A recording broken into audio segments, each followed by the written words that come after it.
नमस्कार दोस्तों। आप सुन रहे हैं सही बात के साथ। मैं वीर प्रताप सिंह और आज हम लेकर आए हैं 27 मई 2026 की बड़ी खबरें। राजनीति, अर्थव्यवस्था, अंतर्राष्ट्रीय तनाव, विज्ञान और पर्यावरण और सुरक्षा से जुड़ी ऐसी खबरें जो यूपीएससी और जनरल नॉलेज दोनों के लिए बेहद महत्वपूर्ण है। आइए आज हम राष्ट्रीय खबरें की बात करते हैं। दिल्ली में वोटर लिस्ट का एक बड़ा अभियान जो चल रहा है। भारतीय निर्वाचन आयोग ने दिल्ली में 20 जून से स्पेशल इंटेंसिव रिवीजन शुरू करने का ऐलान किया है। इसका मकसद फर्जी वोटरों को हटाना है और नए मतदाता को जोड़ना बताया जा रहा है। विपक्ष इसे राजनीति की तैयारी बता रहे हैं, जबकि सरकार कह रही है कि इससे चुनाव प्रक्रिया और साफ होगी। दिल्ली की राजनीति में अब वोटर लिस्ट भी बनेगी चुनावी हथियार।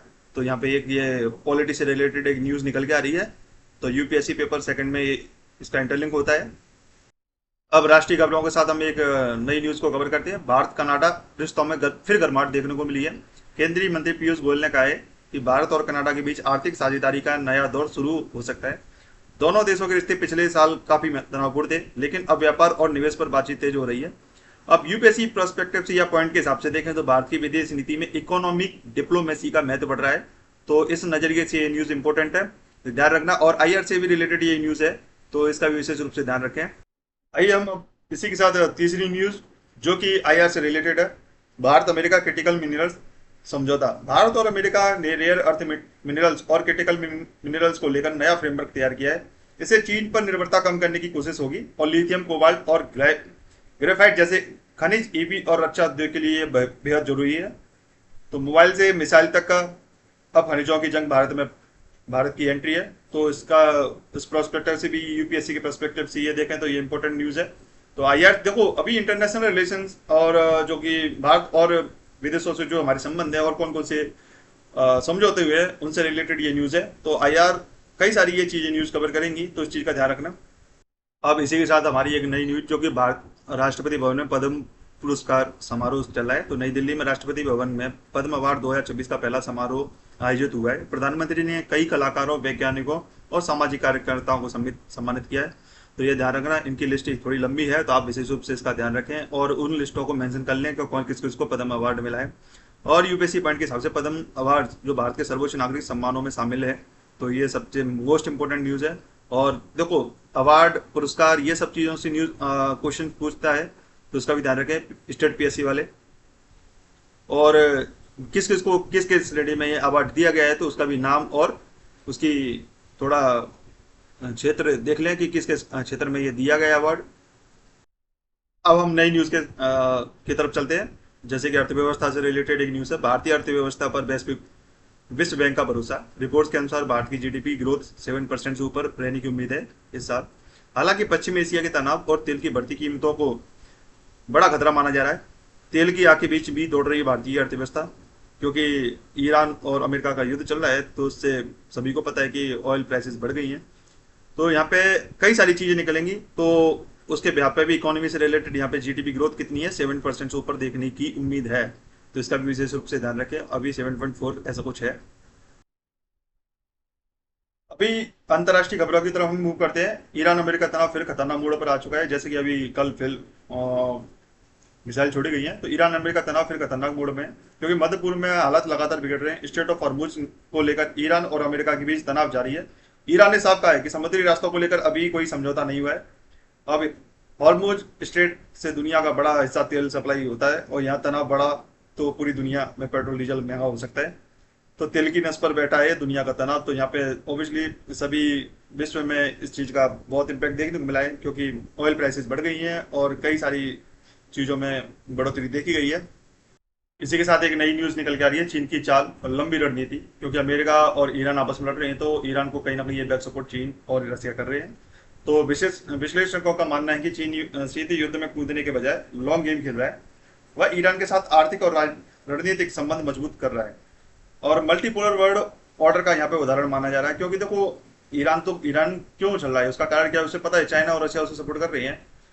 तो अमेरिका की कहीं ना कहीं इससे अमेरिका को लॉस होने वाला है। तो इस तरीके से ये चाइना बैकपोलर मल्टीपोलर वर्ल्ड ऑर्डर का उदाहरण माना जा रहा है। तो इससे रिलेटेड एक न्यूज है। तो मल्टीपोलर वर्ल्ड ऑर्डर ये यूपीएससी पॉइंट के हिसाब से ये मोस्ट एक वर्ड है, तो इसका भी ध्यान रखें। और इसी के साथ रूस ने अमेरिका पर लगाया है बड़ा आरोप। संयुक्त राष्ट्र ने में रूस ने अमेरिका पर आरोप लगाया है कि उसने रूसी प्रतिनिधियों को वीजा देने में देरी की है और यूएन नियमों का उल्लंघन किया था। अब यूएन में भी अब महाशक्तियों की तकरार खुलकर सामने आने लगी है। तो यहीं पर एक ब्रिटेन की चेतावनी, रूस और चीन से साइबर खतरा है। ब्रिटेन ने यह चेतावनी दी है कि ब्रिटेन की खुफिया एजेंसी का नाम याद रखना, ये पूछा जाएगा क्योंकि ये मान लो अभी ये यूज हुआ है तो न्यूज में कहीं ना कहीं देखो, जिसको एग्जाम में क्वेश्चन बनाने हैं वो इन्हीं न्यूज से बनाता है। अब वो क्या बनाता है, कौन से पॉइंट को लेके बनाता है, वो आपको थोड़ा देखना पड़ेगा। बात बाकी आप इस न्यूज को सुनोगे तो करंट यहाँ से प्रॉपरली पूरा देखो, विस्तार से बताना यहाँ पे बनता नहीं है क्योंकि उतने ही समय आप 10 से 15 मिनट के अंदर आप इस वीडियो में अपनी पूरी दिन की जो घटना घटित हुई है, और वो यूपीएससी और पीएससी और वन डे एग्जाम में कहीं से भी कोई भी क्वेश्चन पूछ सकता है, तो इन न्यूज से ही आएगा, आप लिख के दे दो। ठीक है। तो जो एजेंसी है जीसीएचक्यू ने कहा है कि ये किसकी, जीसीएचक्यू किसकी एजेंसी है, ब्रिटेन की खुफिया एजेंसी है। तो इसने क्या किया है कि मतलब कहा है कि रूस और चीन लगातार साइबर हमलों के जरिए लोकतंत्र और इंफ्रास्ट्रक्चर को निशाना बना रहे हैं। तो यहाँ पे यूपीएससी पॉइंट के हिसाब से देखें तो ये साइबर सिक्योरिटी जो कि आज राष्ट्रीय सुरक्षा का बड़ा हिस्सा बन चुकी है, तो इस प्रोस्पेक्ट से ये न्यूज इंपॉर्टेंट है। और यहीं पे एक न्यूज और निकल के आ रही है कि यूक्रेन युद्ध का असर अब मध्य पूर्व तक। यूक्रेन ने कहा है कि उसने ड्रोन और एयर डिफेंस टेक्नोलॉजी के जरिए कई देशों की मदद की है। अमेरिका ईरान तनाव का असर यूक्रेन युद्ध पर भी दिख रहा है। ध्यान रखना है, ये मोस्ट इंपोर्टेंट न्यूज है। एक युद्ध खत्म नहीं है और दूसरा शुरू, दुनिया बारूदी पर बैठी है।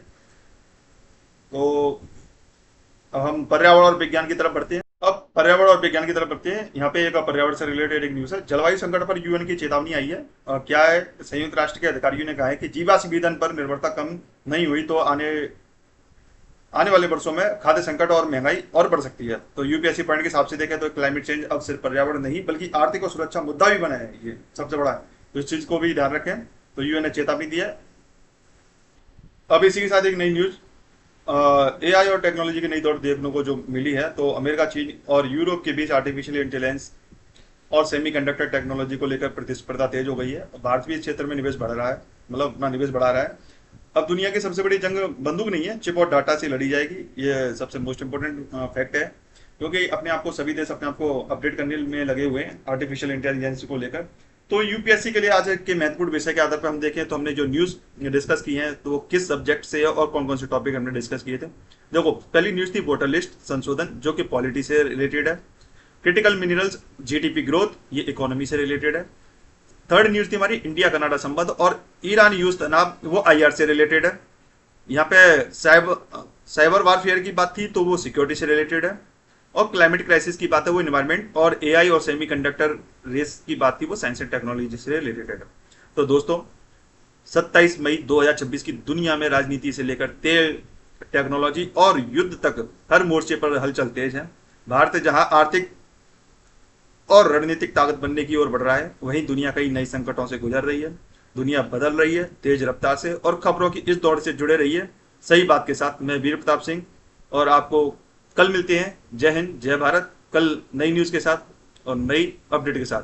तब तक के लिए धन्यवाद, और अधिक से अधिक इसको शेयर करो, बेल आइकन का बटन दबाओ, सब्सक्राइब करो। देखो, इस न्यूज का प्रॉपरली ये अगर आप वीडियो देखोगे तो उसमें क्या है कि वीडियो में उतना ही है टॉपिक से रिलेटेड, लेकिन जो बताया गया है वो प्रॉपरली आपके लिए मोर देन सफिशिएंट है क्योंकि पूरी दिन के ये एनालिसिस होती है कि भाई आज क्या न्यूज है और उस न्यूज का किस पेपर में कहाँ इंटरलिंक है।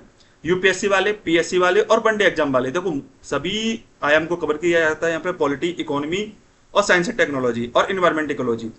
तो ये मोस्ट इंपोर्टेंट, और इकोनॉमी तो खासकर इसमें इकोनॉमी का ध्यान रखा जाता है, इन्वायरमेंट इकोलॉजी का। और पॉलिटी का तो देखो एक ना एक मुद्दा सुप्रीम कोर्ट, हाई कोर्ट से बने रहते हैं, तो वहां पे मोस्ट इंपोर्टेंट है ये चीजें। तब तक के लिए धन्यवाद, आगे बने रहिए। कल हम मिलते हैं नई न्यूज और नई अपडेट के साथ। जय हिंद, जय भारत।